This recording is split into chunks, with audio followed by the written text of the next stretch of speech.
જેને લઈને પુરવઠા વિભાગને કંઈ કાળું ધોળું થતું હોવાનું માલુમ પડ્યું હતું, જેથી રાજકોટ જિલ્લામાં પુરવઠા વિભાગે અલગ અલગ ટીમ બનાવીને 45 જેટલા સ્થળો પર દરોડા પાડ્યા હતા.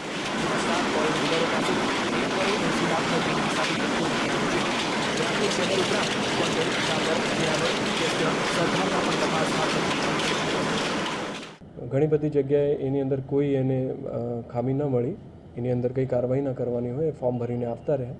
અમુક જગ્યાએ જ્યાં ખામી મળી, સ્ટોક પૂરતું ના નિભાવેલું હોય એવી જગ્યાઓ પણ હતી, એની અંદર સીઝર કરવામાં આવ્યા અને લગભગ 7 જગ્યાએ અલગ અલગ પ્રકારના સીઝર્સ કરવામાં આવ્યા. કુલ સીઝરની જે અમાઉન્ટ છે 1,82,13,117 રૂપિયાના જથ્થાની સીઝ કરવામાં આવ્યા છે.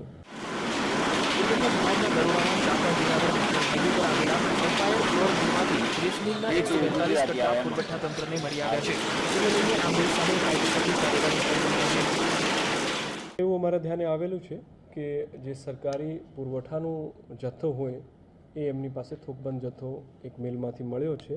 એવા 142 કટ્ટા જે પુરવઠા નિગમના સ્પેસિફાઈડ ગની બેગ્સ હોય છે એની અંદર પીળા દોરડાથી અને એના સ્ટેમ્પિંગ સાથેના 142 કટ્ટા મળી આવ્યા છે. એની અંદર ડિટેલ રિપોર્ટ આવ્યા પછી કાર્યવાહી કરવામાં આવશે. રાજકોટ જિલ્લામાં હાથ ધરાયેલી તપાસમાં 7 આસામીઓ પાસેથી સોનાનું જથ્થું મળી આવ્યું છે. બીજી તરફ પુરવઠા વિભાગની આ તપાસથી સંગ્રહખોરોમાં ફફડાટ જોવા મળી રહ્યો છે. કેમેરામેન મોહિત લાઠિયા સાથે પરાક્રમસિંહ જાડેજા, BTV રાજકોટ.